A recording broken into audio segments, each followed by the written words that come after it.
Welcome to Section 420, Talkin Yankees, the podcast. Well, the Eagle has finally landed. Carlos Correa has finally passed the physical, ends up bolting from the Mets in the mega deal offered by Steve Cohen there, and re-signed with the Minnesota Twins for 6 years, $200 million. Not really a surprise. You just sort of delay there because, again, the Mets didn't want to offer from that deal anymore just because with the the injury to the ankle there, and of course the Giants also punted on him there, so ends up signing a shorter deal. Now I figured maybe be a shorter deal with the Mets, but that was still taking a while there, so really no surprise, returning to Minnesota only for 6 years. So again, he's not getting a 10-year commitment, and again, originally his deal with the Giants, and of course with the Mets was going to be 12 years. Well, again, that's out the window, so cutting that in half.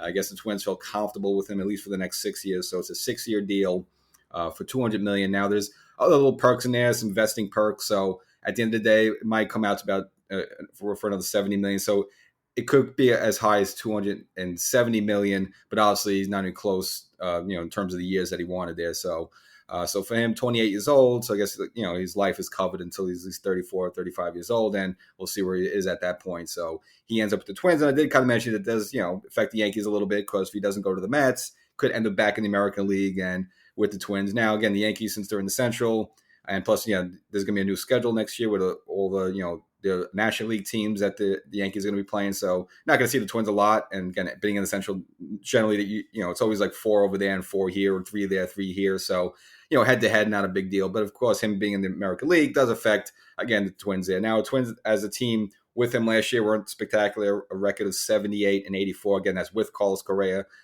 They really haven't made any major upgrades. And then they did sign Joey Gallo to 1 year for $11 million. If you think that really is going to strike, fear in the heart of the Yankee or the fans. So don't expect much from Minnesota there, but, but Correa got his money there, and he was hurt a little bit last year, but overall, decent for them. But I don't think it makes a big shift. Just takes him away, I guess, out of the Mets. So only way it would really be annoying there, of course, when you have the Subway Series there and have Correa get a big hit against you and dance around on the field there, and that would irk you a little bit. But now obviously that's out of the frame there. So you'd almost rather him doing that in a Minnesota Twin uniform than a Met uniform. So maybe you'd rather see him with the Twins. Who knows? But nevertheless, that's the only way it really kind of affected the Yankees. That's where he ends up. But just the way the Twins right now, they don't look like they're anywhere close. So it's just like a matter of him getting his money, and now that's gone. So that's that with that. As for the Yankees, nothing really major. I mean, from all intents and purposes, it seems like the Yankees perhaps may want to make some moves to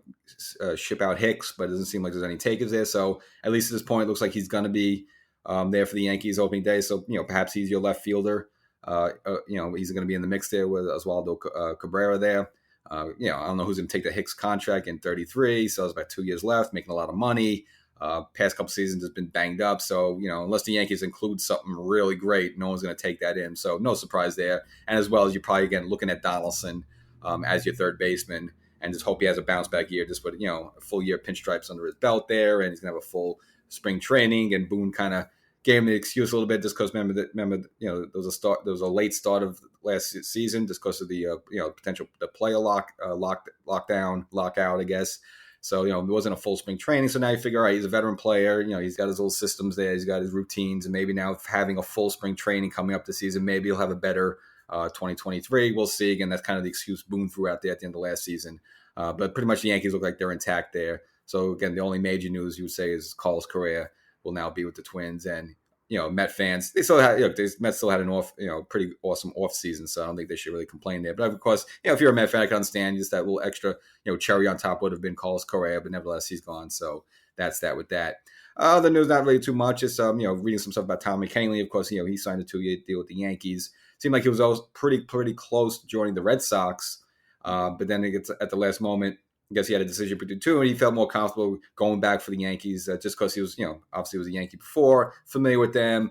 When he first came to the Yankees, it was Girardi's last season, but again, he was back there in 2018 and 2019. Unfortunately, getting hurt, but he did. The point is that he did serve some time under Boone, so he's familiar with Boone, familiar with some of the Yankee players there, a couple of leftovers such as Gleyber Torres and Judge, and just being familiar with the Yankee organization, you figure. And of course, the Yankees are in a much better position right now than the Boston Red Sox. So again, no surprise, Canely decided to go with the Yankees there. So that was interesting. And also, regarding the Red Sox there, looks like Trevor Story, who the Red Sox signed last offseason as a shortstop. Now he played second base because Bogarts there was at shortstop. He had a procedure done. He's going to be out for a while, so he's not going to be there probably for the start of the season. And the only reason it's a big deal for them is because they basically let Xander Bogaerts walk to San Diego, thinking that, all right, we'll just put Trevor Story back as shortstop. Well, now Trevor Story's not going to be there to start of the season.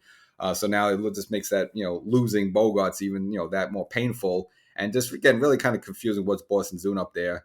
I mean, they signed Story last year for like $120 million, which I don't know why. I mean, look, he was one of the top shortstops out there, no doubt. He was probably the third one behind Correa and Seager, but it wasn't really a need for Boston. And other than him being a right-handed power hitter for the Green Monster, you understand that a little bit.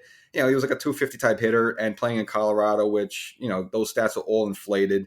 And as soon as he signed with the Red Sox last season, you didn't even hear his name anymore for the rest of the year. So that was just a weird signing. But then they let a guy like Xander Bogaerts go away to San Diego for not exactly a ton of money. It seemed like something like Boston could have retained him. So just, again, very odd what's going on in Boston. Again, I kind of got into that a little bit a couple episodes ago, just what they're doing.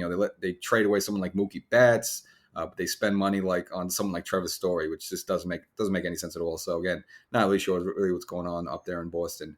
So again, I guess this spells good news for the Yankees that, again, Boston's not going to have Trevor Story, at least for the start of the season. We'll see how long that goes there. But again, just kind of a lot of confusion up in Boston.